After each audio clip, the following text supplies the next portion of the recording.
What's up, guys? It's Revo, and in this video I'm gonna go over the specific talent and glyph setup that I use for warrior comps in general for each comp, and then after that I'm going to show you guys what talents and glyphs I use against specific other comps, and I'm gonna go over the most popular warrior comps and then the most popular other comps that you're most likely to play according to flavor of the month.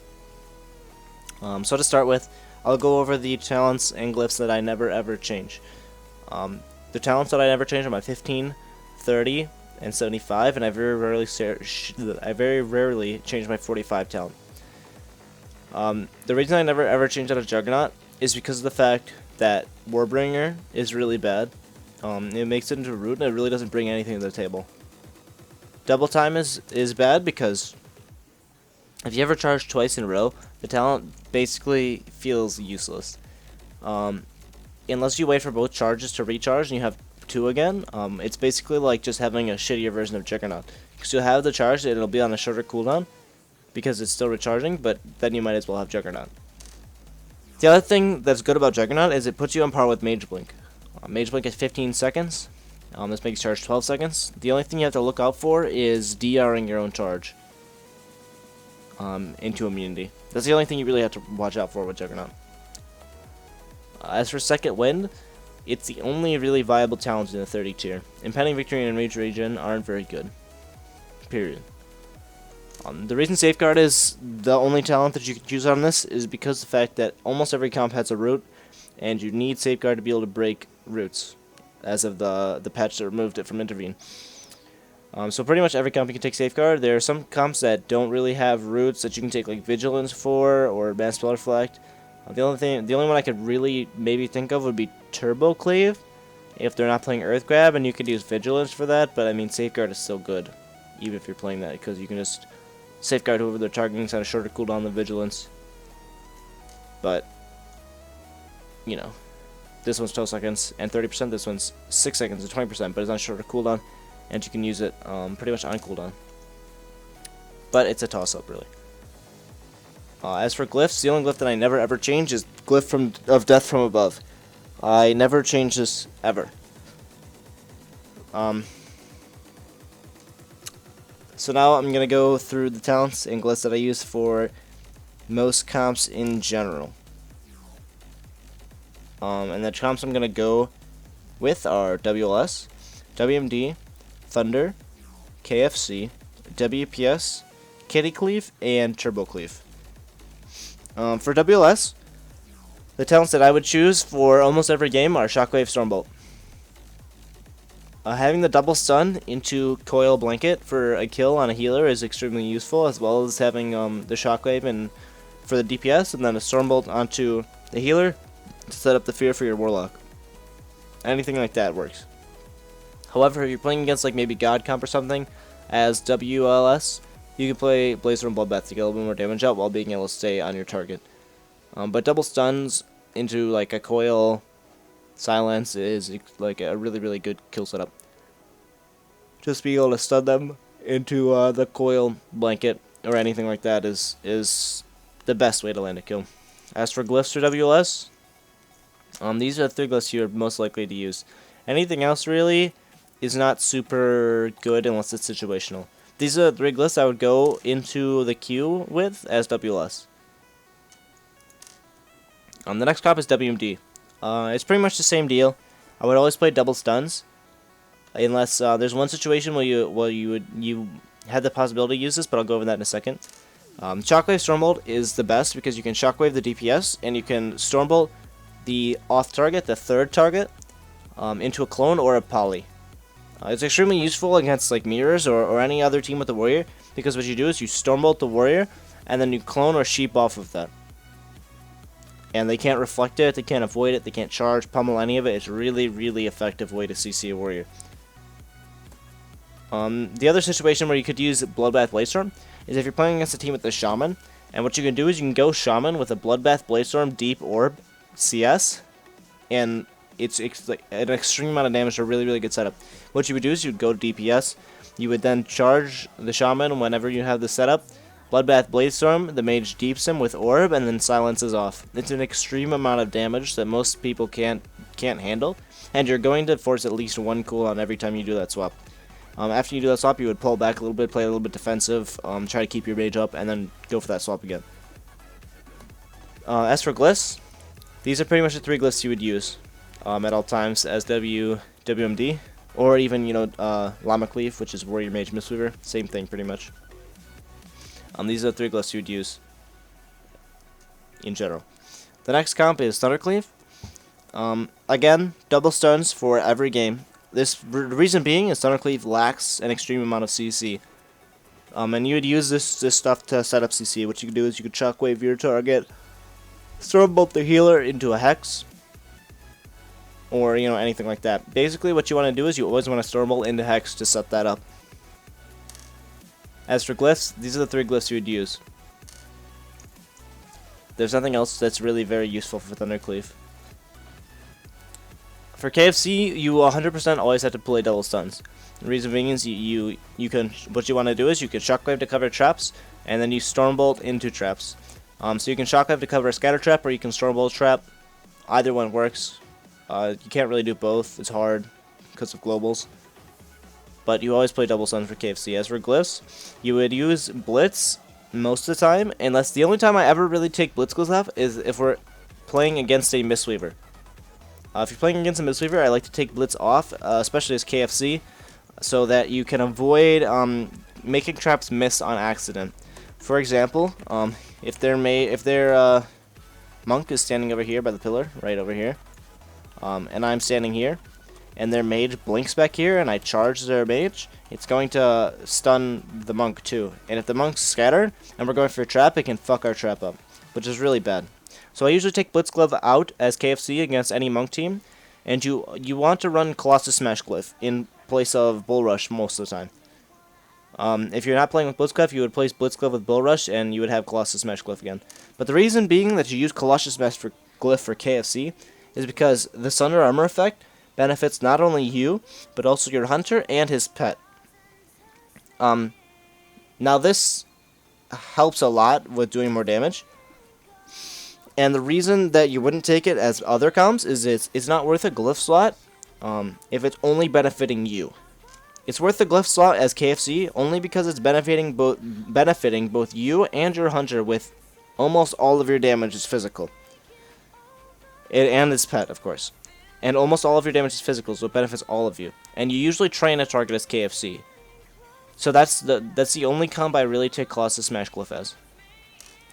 The next comp is WPS. Again, double stuns is your best bet. WPS is a really swappy comp. It really relies on swaps, and having stuns to not only peel your Shadow Priest but also use for swaps is extremely useful. Being able to charge stun someone behind a pillar maybe, or a charge stun a healer into a silence to set up a swap is extremely good.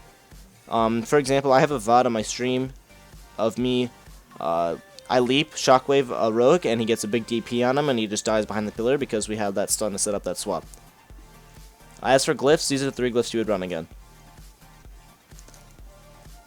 The next comp is Kitty Cleave. For Kitty Cleave, you always play double stuns. You can also play Bladestorm if you want your Feral to stun, but Feral stuns aren't very reliable. You have Bash on a pretty long cooldown, and then you have Maim too, but they're not super reliable. So playing double stuns is most likely your best bet, and you use almost all your you almost always use both your stuns on your target, just because that's the way Kitty Cleave plays. Just being as disrupting to the healer as you can by using both stuns on him, and then kick, Feral kick, and then Feral stun even off of that, and Feral disorient. Like your main goal is to just disrupt the target that you're on as much as possible.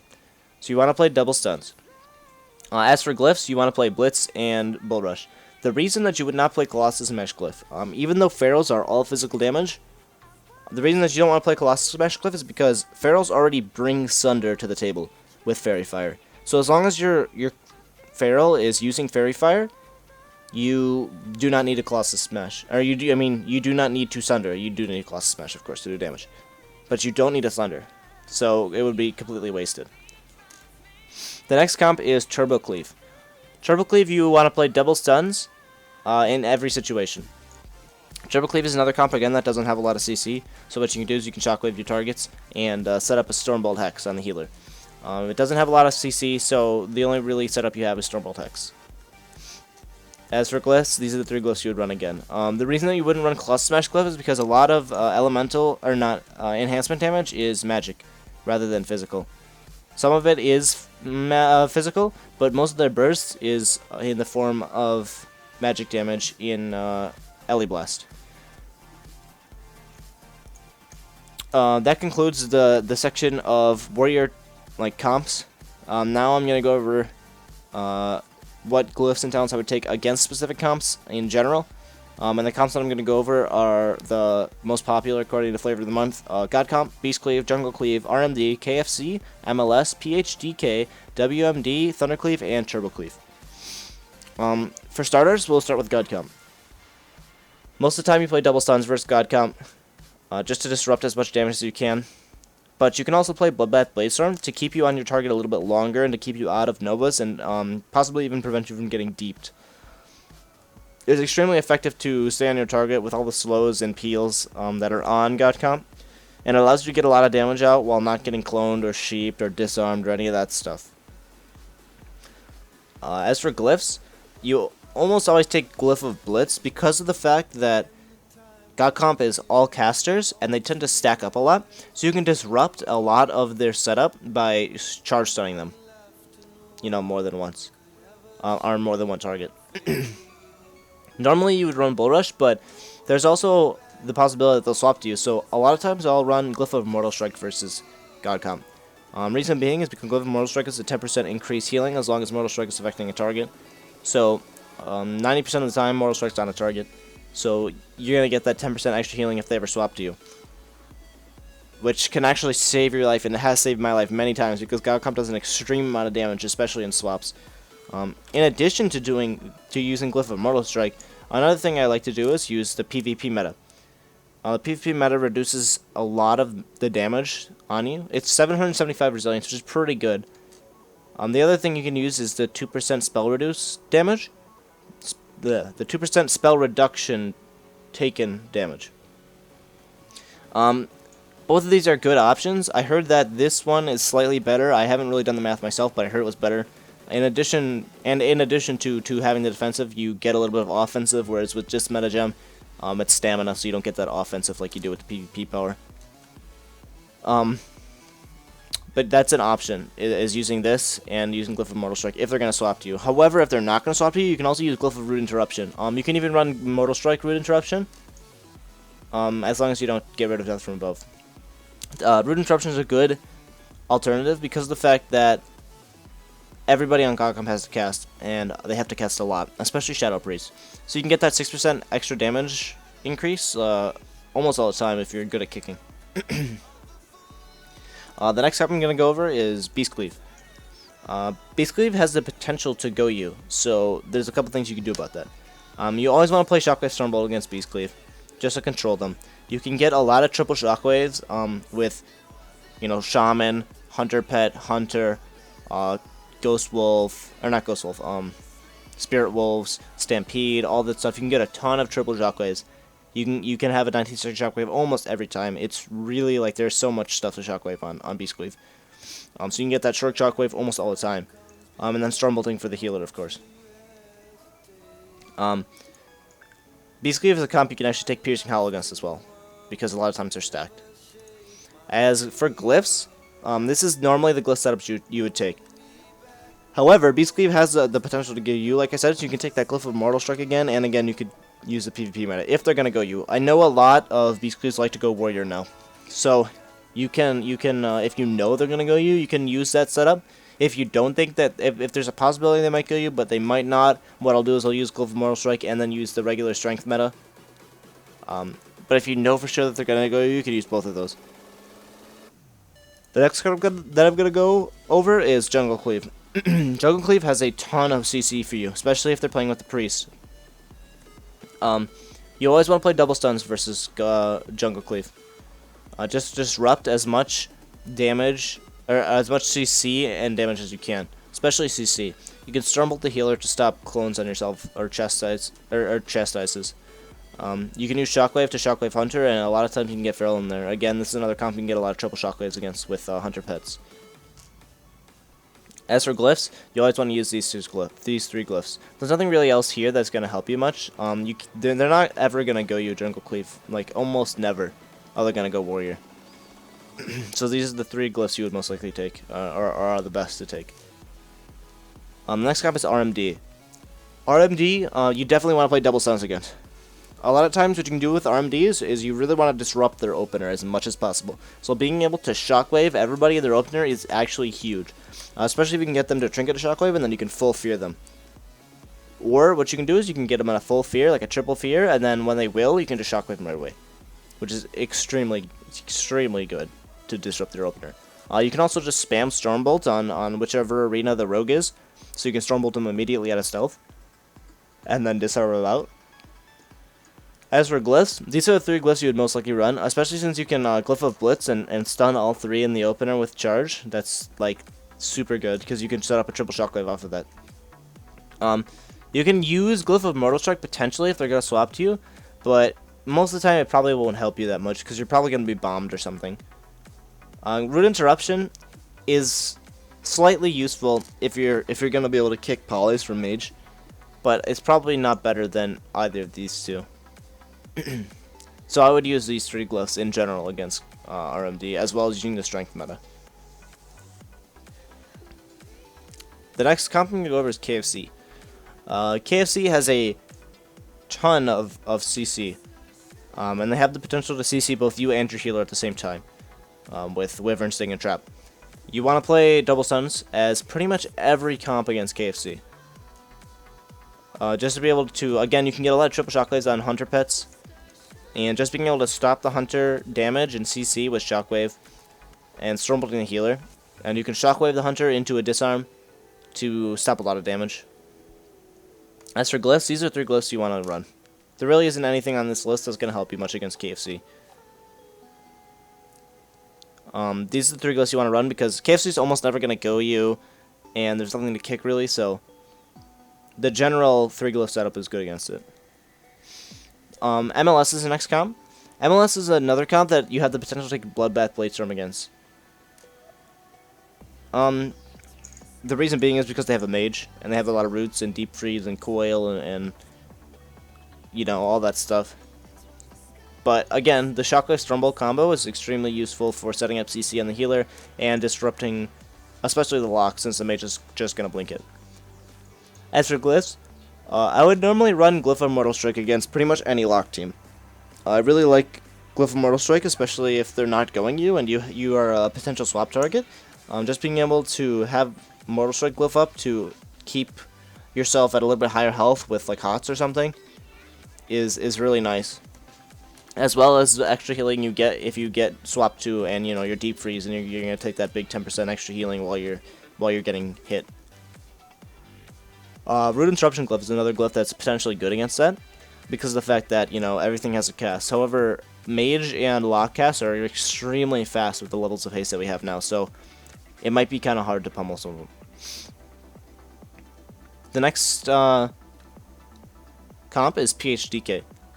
PHDK is another comp with a ton of upfront damage. It has a ton of damage in the opener, especially when the DK Gargoyles.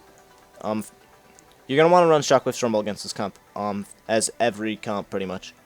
Because the main reason being is you want to control the Hunter and the DK as much as you can with Shockwave. If you can get, like, Shockwave on DK, Hunter, and Pet in opener, it's huge. Because that's definitely going to force at least one of the DK trinkets, and after they get out of it, with most likely Icebound or Desecrate, you can disarm them off. And then they're going to be forced to trinket the disarm, especially if they've already gargoyled. Stormbolt again for setting up CC of the healer, almost always. Glyphs are going to be these three. None of the other Glyphs in here are really good, except for Mortal Strike if you know that they're going to go you. PHJK has the potential to kill Warrior pretty easily. And Mortal Strike Glyph can really help you to get out of those Necrotic Strikes. The next comp I'm going to go over is WMD. WMD, Shockwave is kind of, no, I wouldn't say bad, but it can be considered useless almost if you're only getting the mage in it. Because the mage is just going to blink it 90% of the time. So, if you're playing a comp where Bladestorm is an option, it might be good to go Bladestorm. Unless you can catch other people in the Shockwave, or you can catch the mage without a blink in a Shockwave,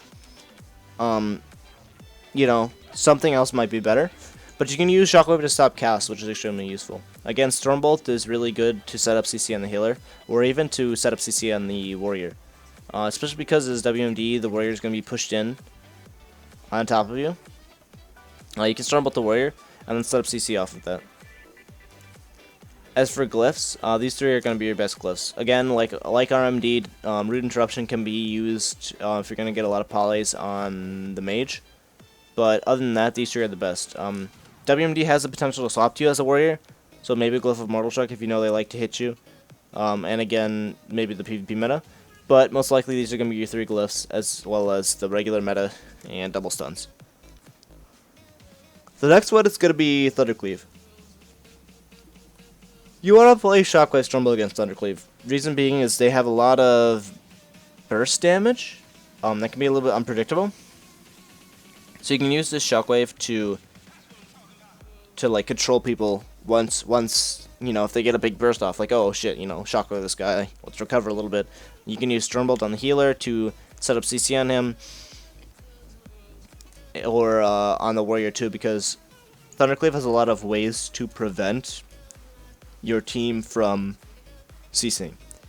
Thundercleave is a really disruptive comp. It's pretty much designed to just avoid as much CC as possible with Grounding Totem, you know, Wind Shear, Tremor Totem, Warrior Kick, Warrior Stuns, like all that stuff. It's really designed to keep their team out of as much CC as possible. So using your stuns to set up CC is really, really good. As for Glyphs, these three Glyphs are good, but there are two Glyphs here that are possible. One of them is Glyph of Mortal Strike. The reason being is that as Thundercleave, one of your main goals is to drag the warrior back and get him in a bad position, and then have your Ellie Shaman be hitting him, and then your warrior can leap back and shockwave him and really just punish that warrior for overextending. So if you don't have a trinket and you're really back, you might want to pull back, or if you have Glyph of Mortal Strike, it can maybe save your life. In addition to that, I also like to use PvP meta sometimes against Thundercleave, because they can really just randomly burst you with Lava Burst, and can get you pretty low. The Ellie can force cooldowns out of you by himself, really, by dragging you back. One of the other Glyphs that really not a lot of people use against Thundercleave, but I think is extremely, extremely good, is Glyph of Root Interruption. Now the reason I think this is so good is because every Ellie has to cast a lot. People like to say, oh, they just throw Lava Burst procs, but no, Ellies cast a ton. They cast Lightning Bolt pretty much the whole game. And most Ellie Shamans just won't juke, because it's not even worth their time. So you can get free pummels on Ellies almost all the time. And that 6% extra damage is huge, especially if they're going to give it to you for free. Especially in Thundercleave mirrors, I think that Glyph of Interruption can make the difference between your team winning and the other team winning. If you can consistently get that pummel on a Lightning Bolt or something off this Shaman all the time, then you can get that free 6% extra damage, and it's actually a big deal, especially in Thundercleave mirrors. The last comp that I'm gonna talk about is Turbo Cleave. Now against Turbo Cleave, Piercing Howl is an option. However, the Shaman runs really fast already and has Ghost Wolf, and you know, a lot of ways to just avoid being slowed, so it might not even really be worth it. I still take Disrupting Shot against it, but Piercing Howl is a potential option. You definitely want to run Shockwave for assist. Always. Reason being is because it's a melee cleave, and you can double Shockwave them all the time. It's like that with any melee cleave, you know, TSG, Kitty Cleave, Turbo Cleave, always Shockwave, because you can always double stun them. And then Stormbolt for setting up CC on the healer usually. As for Glyphs, these three Glyphs are going to be your best bet. Nothing else in here is going to help you really against Turbo Cleave, because they're not going to go you. They're probably going to go your healer or your other DPS. That concludes my video on the talents and Glyphs for different Warriors comps and against different comps. Let me know in the comments, guys, if I missed anything or if you think that I missed a comp or something that you guys want to hear about, and I'll try to let you guys know, get you guys some info. So thanks for watching, guys, and I'll see you guys later.